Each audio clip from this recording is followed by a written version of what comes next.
Assalamualaikum dan salam sejahtera. Bersama saya Nordania Izzati binti Muhammad Sahani yang merupakan wartawan TV PSS SMK dan ANUM. Pada hari ini saya bersama dengan salah seorang alumni SMK dan ANUM yang telah digelar sebagai usahawan yang berjaya.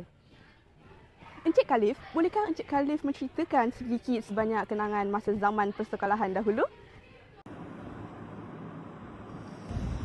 Nama aku Khalif dan ini cerita aku. 14 tahun dulu, di sinilah tempat bermula segalanya.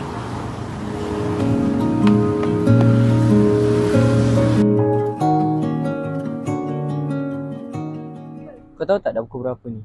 Kau tahu tak kau lambat? Kau tengok si Khalif tu. Aku dah kata dah, hari ni mesti datang lambat lagi. Dia pernah ke datang awal? Dengan muka tak semenggarnya. Tak apa-apalah dia tu. Khalif tu dah selekeh, muka macam tak mandi. Lepas tu baju dia apa yang sendak sangat? Miskin sangat ke nak beli baju baru? Khalif tu dia ada satu telefon je. Lepas tu dalam satu telefon dia kongsi dengan adik-beradik dia yang lain. Apalah. Iya, Khalif tu selalu macam tu. Dari tingkatan 1 sampai tingkatan 4 tak pernah berubah. Sebab orang macam dia lah GPS sekolah kita turun nanti. Okey semua, saya nak semak kerja sekolah yang saya telah beri pada minggu lepas. Semua keluarkan sekarang.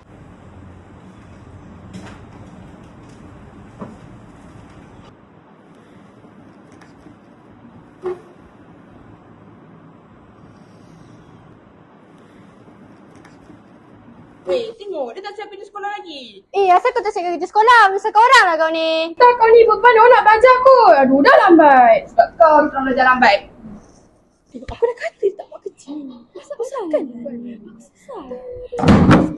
Kau ni dah kenapa? Kau nak kena sekali ke apa? Tak kau ni. Alahai. Kau ni macam dia Aduh, kecoh lah.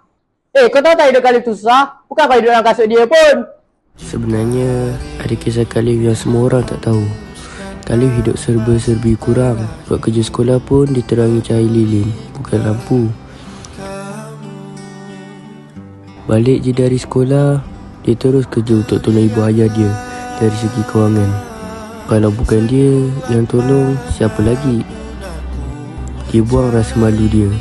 Dia buang erti penat lelah demi nak tolong ibu ayah dia. Kerja penat tapi gaji pula tak setimpal dengan apa yang dia buat. Weh korang, aku rasa serba salah lah. Aku tak tahu pula hidup Khalif macam tu.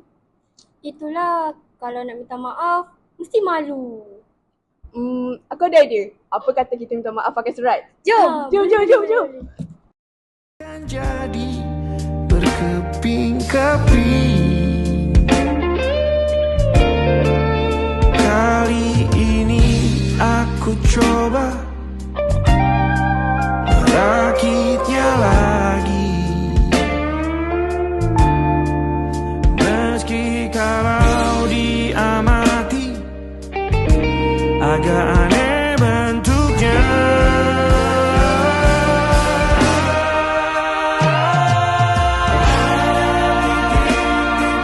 Di ujung doa-doa keselamatan penutup malam, ku isi dengan namamu.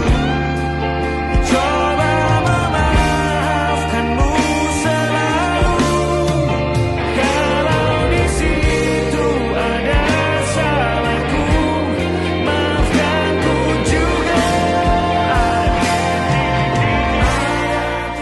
Dan itulah kenangan pahit manis saya di SMK dan ANUM. Mereka mengajar saya erti kesabaran dan persahabatan yang saya pun tak pernah jangka.